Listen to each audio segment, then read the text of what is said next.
There's a certain person at every watch party who is secretly checking their phone under the table.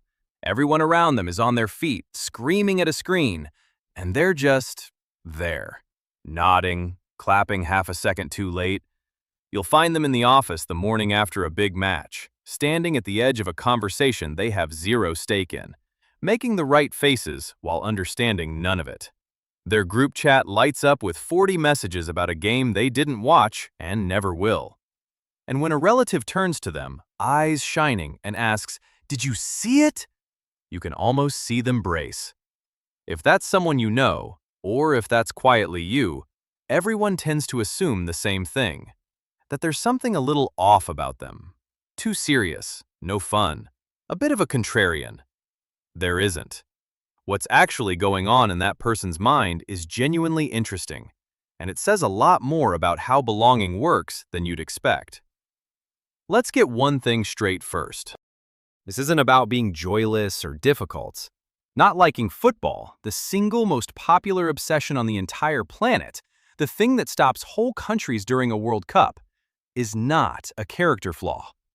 And to understand the people who don't like it, you first have to understand why everyone else is so completely gone for it. Because once you see what football is actually giving people, it becomes obvious why some brains just never take the bait. Here's the secret. Football was never really about football. It's one of the most powerful belonging machines human beings have ever built.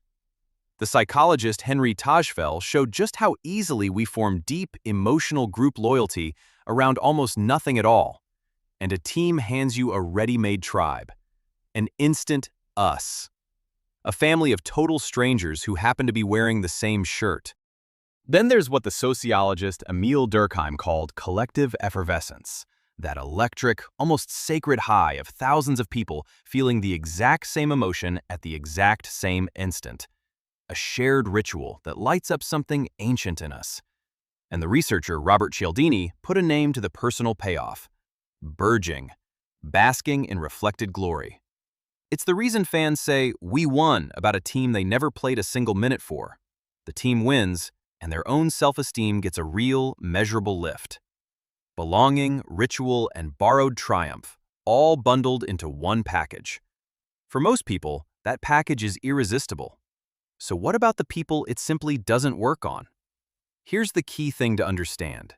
They are not immune to belonging or joy or excitement. They just don't get their fix from this. For some of them, the tribal part is the exact thing that pushes them away. The us versus them, the rivalry, the shirts, all of it reads as arbitrary rather than thrilling. For others, it's simpler. The emotion of a game they didn't play, decided by people they will never meet, just doesn't reach them. They're wired to feel most alive doing a thing rather than watching one. And honestly, a lot of it comes down to how attention got shaped early. Maybe the household was never built around match day. Maybe they genuinely tried to care and the fever just never caught. Maybe their curiosity got pulled toward other things when they were young and simply never wandered back. There's no wound here, no deficiency.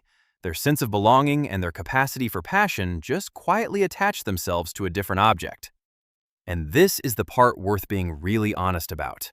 The person who doesn't get football almost always has their own football. There is something they will happily talk about for 3 straight hours. Something they'd rearrange their entire week around. Something that makes their eyes light up while everyone else in the room slowly glazes over.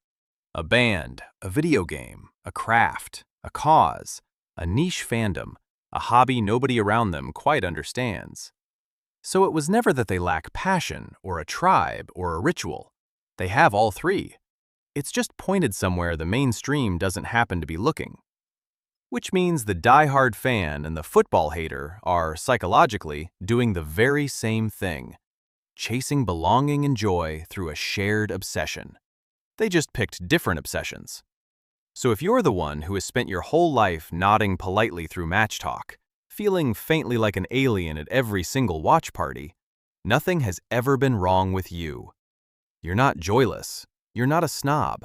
You're just tuned to a different channel. The belonging that everyone else finds in a packed stadium, you find somewhere that actually fits you. You're allowed to not care about the thing the entire world seems to care about. and you're allowed to finally stop faking the nod. Go find your people through your thing, the one that lights you up the way the match lights up everyone around you, because it's the exact same magic, just spoken in your language. That's not missing out. That's knowing precisely what you love. If this one landed, do me a favor and subscribe. This whole channel is about the quiet patterns most of us never get the words for. And I want to hear it. Drop a comment and tell me what your football is, the thing you love that everyone else finds completely baffling. I'll see you in the next one.